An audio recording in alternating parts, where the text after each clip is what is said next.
Please welcome back your moderators, Senator Tim Scott and Speaker Paul Ryan. That sounds like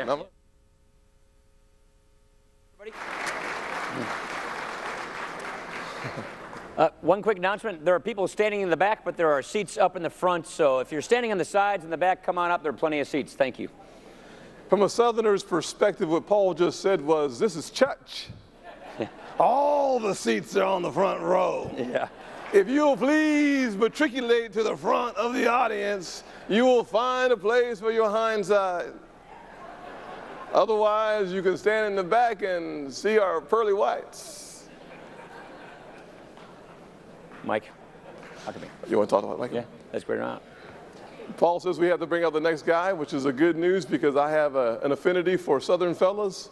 We have the governor of Arkansas, presidential candidate, Mike Huckabee. Come join us. Thank you. Thank you. Senator? How are you, buddy? Great to be with you. Hey, Governor, good to see you. Hello, Mr. Speaker. Thank you.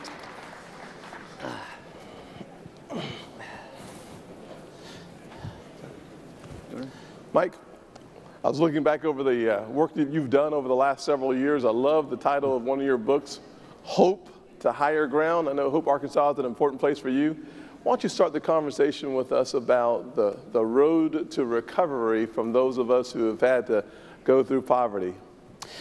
Well, Senator, one of the things that I feel like I can bring to the discussion is that I grew up in poverty. I understand what it's like to grow up poor. I find it sometimes amazing when people talk about poor people as if people are poor because they want to be. And I've often said that if you grew up poor, I guarantee you didn't want to grow up that way. You wanted to grow up with the same kind of nice clothes other kids had. You never wanted people to make fun of your shoes or the fact that you had 2 pairs of jeans and nothing more. And you didn't enjoy that. You didn't enjoy when your friends would talk about, we went on vacation and you never did. There were a lot of things, but I didn't grow up resentful. I grew up optimistic and hopeful that in America, there was still going to be the opportunity to get an education, work hard, and one day be able to enjoy more than I grew up enjoying. I believe that there is an incredible opportunity for us in this country to reclaim that spirit of America, that where people are rewarded for their work. And when that happens and we give them opportunity, we'll see the growth, not just of our economy, but the growth of people being able to move upwardly. But I just think sometimes the government policies that we've created are created by people who never spent a day poor, and they don't understand. And it's one of the reasons that we need a new vision, a new approach, and it's why I'm so very delighted to be with the two of you today to talk about it. Let me ask you this then, given that there's this sort of arrogance, that there's this tin ear, what do you think the biggest thing people miss when we talk about fighting poverty? What is the biggest thing we miss? There is an industry of poverty that is built around the notion that if we have the organizations and the advocacy groups, that will resolve poverty. But we started the war on poverty in 1965. We spent over $2 trillion.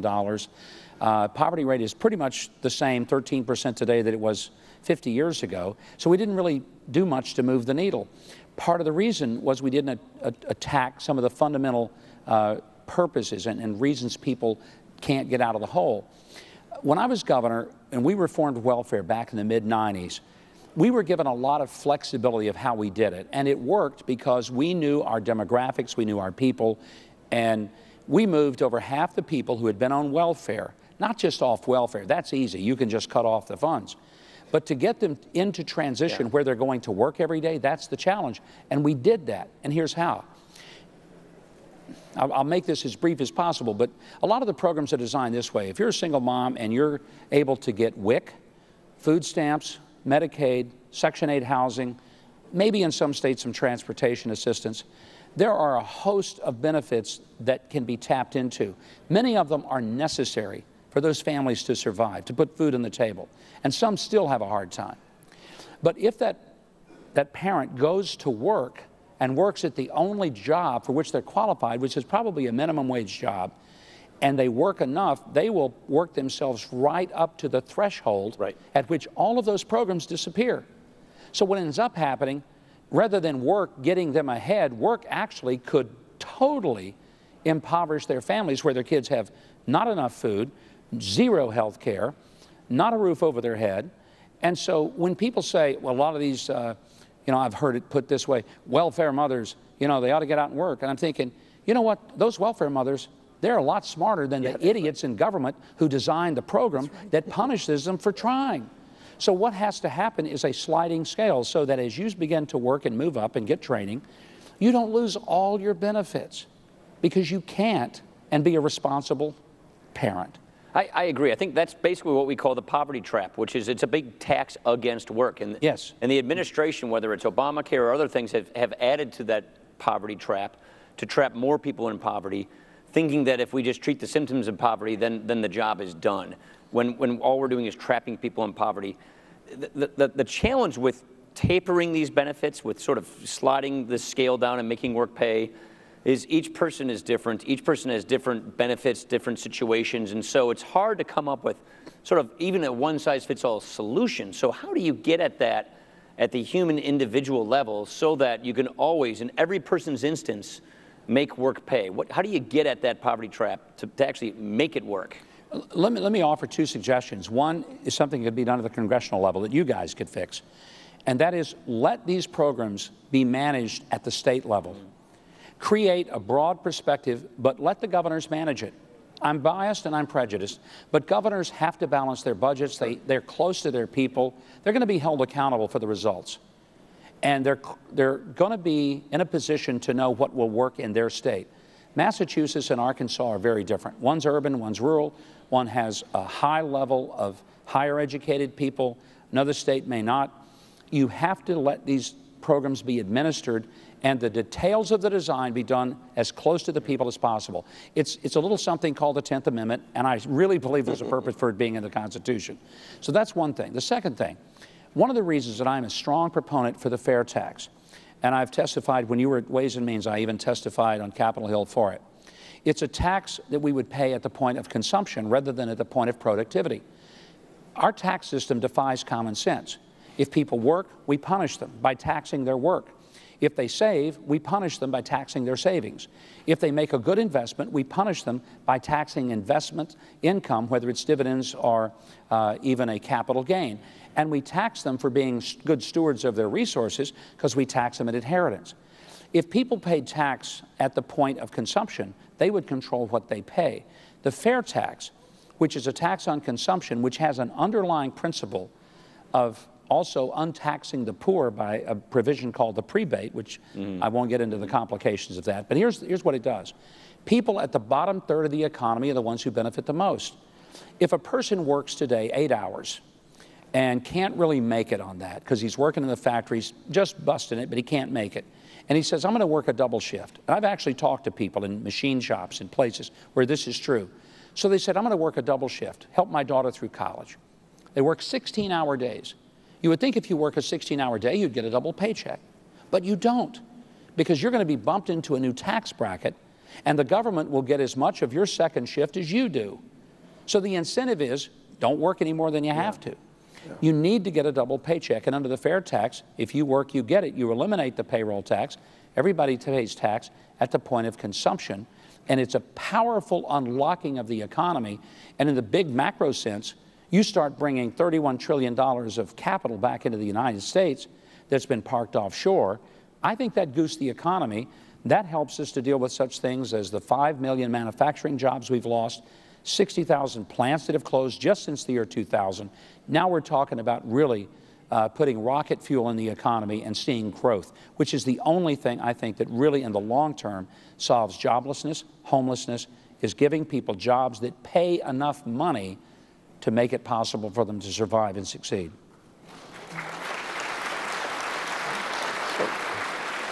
Mike, then do you see the fair tax as having a positive impact on corporate inversions? Number one, I think the answer is pretty clear.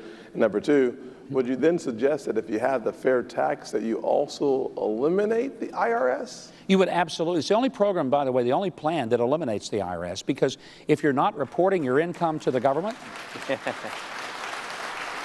best applause line I've got in my whole campaign, we're going to get rid of the IRS. But look, I think the IRS is. You might want to say it itself, again then. Yeah. Well, look, I'm pretty blunt. I think it's a rogue entity I think it's a criminal enterprise. The mafia has more honor than the IRS. And let me be honest and tell you why. In our system of jurisprudence, we are innocent until proven guilty beyond a reasonable doubt by a jury of our peers, and the presumption of innocence is ours, and the burden of proof is on the accuser, the government. The IRS is the only entity in government in which the burden of proof is on the taxpayer, and the presumption is a presumption of guilt, not innocence. And we are fined and targeted at the beginning of the process, not the end, and if we are in fact found innocent, all we get is our money back. If we're found guilty, we're kept guilty, we lose our money, interest, and we could go to jail. Unless you're Lois Lerner, and then you can erase all your emails, and the dog can eat your homework, and it doesn't matter. Well, I could spend 10 minutes going into the new controls we put on the IRS in our appropriations, our recent appropriations process, and all the strings and riders we did as a result of that, but I won't spend 5 minutes on that. The president said that economic inequality is the, quote, defining challenge of our time. Do you think focusing on inequality is the best way to fight poverty? No, focusing on inequality is focusing on really the problem. Focusing on the solution is how to make it work. And the solution is to create an environment in which jobs are brought back to the United States. We used to make things in this country. Now we make up things. We come up with the idea. We designed the iPhone, but it's made in China. And of course it is, because we tax capital and labor. Yeah. Now here's what that means. If we tax capital and labor, we tax the people who are building something, and we tax the parts and pieces that they're building it with. If they make that same product in China, they don't tax capital and labor for items of export. So they're not taxed as they're built. They're not taxed at export. We don't tax it at import. And the result is there's a 22% embedded cost in what we make in this country versus what's made in China or Mexico or Indonesia. It's no small wonder that prices in America for manufactured things are more expensive, because it's inherently more expensive. We embed the tax. The fair tax takes that tax out, so you pay it at point of consumption. You build this chair in the Carolinas, where we used to build a lot of furniture, 22% of it is tax. If you build it in China, it's got a 22% advantage. Past the fair tax, where you pay at consumption, both chairs are untaxed until they're purchased. Now you have an equal marketplace, and if you account even for cheaper labor costs, by the time you figure the mistakes made, the transportation cost, America's back in business making things. That's what built the middle class in this country. We'll never be a great middle class without making things again.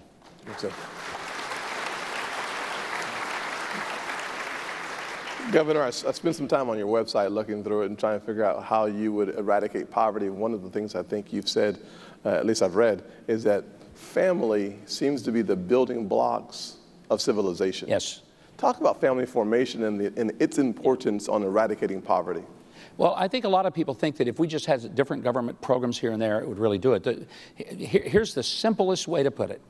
A child who's born into a family where both mother and father have high school education and are gainfully employed and remain together in a monogamous marriage and are partners for life. These are the three things. 88% chance they'll never spend a day of their life in poverty as a child in that family. If, on the other hand, a child grows up in a single-parent home where one or more of the parents have less than a high school education and are chronically unemployed, the child will likely spend 91% of his or her growing up in poverty. The reversal is dramatic. So, you know, we sometimes are even, I think, sort of pilloried, those of us who say marriage matters, family matters, stable marriages and stable families matter. And it sounds like we're coming at it just from trying to tell people how to live. It's an economic issue.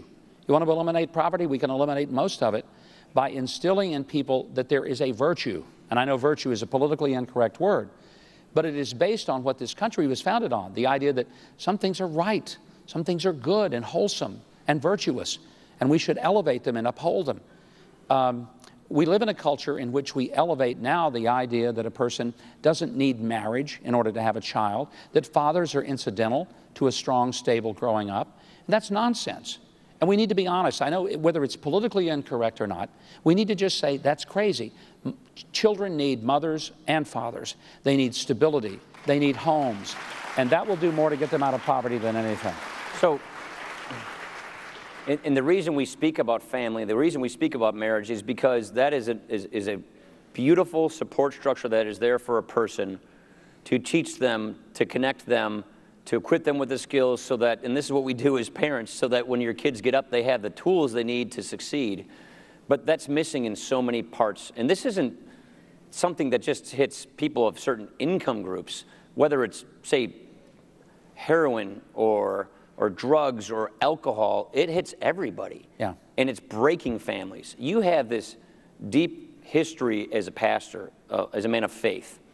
And in so many ways, especially on the left, there's this belief, this notion that government needs to occupy this space in our society that is there between ourselves and our government, which is really where community and faith ought to occupy. In a limited government, civil society system, that's what we have. It's what Alexis de Tocqueville came to America to say, what's so beautiful and unique about this land of ours. But we're losing that. We're losing these systems that help the human person, especially a person who doesn't have a family. Especially a person who may be in a family, but they've estranged themselves from the family because of their addiction or some other problem. So give me a sense of how you think faith plays into this and how we take on this arrogant idea that the government needs to take over this space, that the government needs to elbow out, civil society and come in and crowd that out. How do we revive those legions, that Alexis de Tocqueville wrote about? How do we, in the sense where a person just doesn't have a family, how do we help them get connected with a person, and how does faith play a role in that? Mr. Speaker, my first career was broadcasting and advertising, and then I spent 12 years as a pastor of a church, and part of the reasons that I ended up getting into politics was because I wanted to take the values and the insights that I learned from that experience into the political arena. And I didn't leave my faith behind. I brought it with me. Right. I never exchanged the Capitol dome for a steeple. I never thought it was the purpose of the government to insist upon a particular belief. But we've made the huge mistake in this country of thinking that we should somehow create this huge separation between faith and government. And the truth is, we cannot function as a culture and as a society when we divorce the sense of our fundamental Judeo-Christian values as the foundation of our society. For this reason, we can't. We were designed as a country because our founders understood that the best government we will ever have is not the government we elect, it's self-government. It's when we govern ourselves to do what's right, when we don't hit people, steal from people, lie to people, cheat and defraud people, and when we do that, then we don't need a lot of government overseeing us to make sure that they manage our behavior. When we don't fall into self-government, then we will have more and more government. I always said to the small government folks, which I am one of them, the best way to have smaller government is to have bigger-hearted people who govern themselves. The more people are self-contained, moral, virtuous people following their faith. For me, that is to follow the Lord Jesus Christ in my life.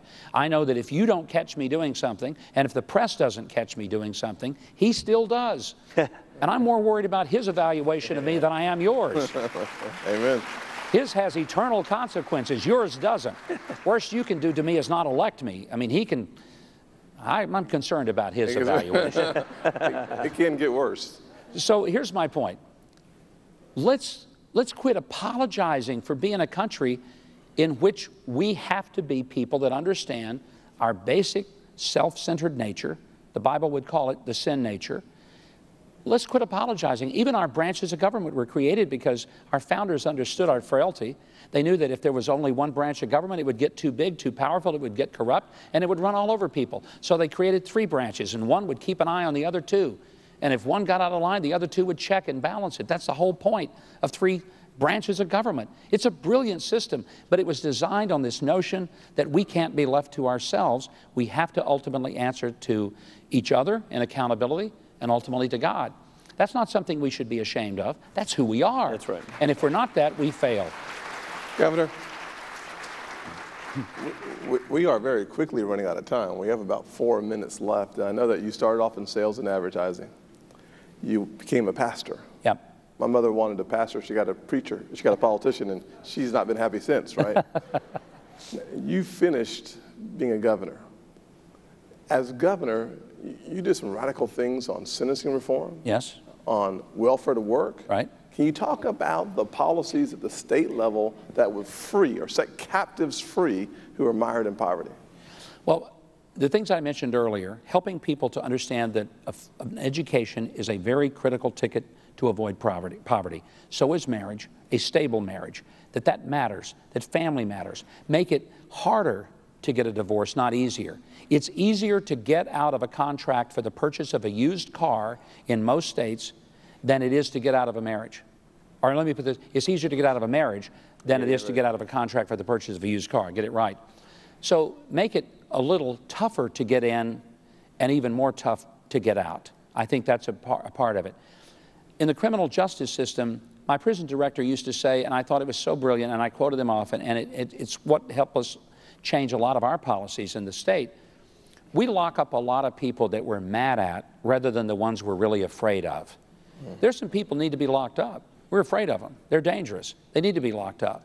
But there are a lot of people that we lock up that, frankly, it doesn't make sense, and economically it's a disaster, because for about $50 a day at most state levels, you lock them up. For $5 or $6 a day, you can keep them in community-based correction systems that would also help them have rehab from drug and alcohol issues.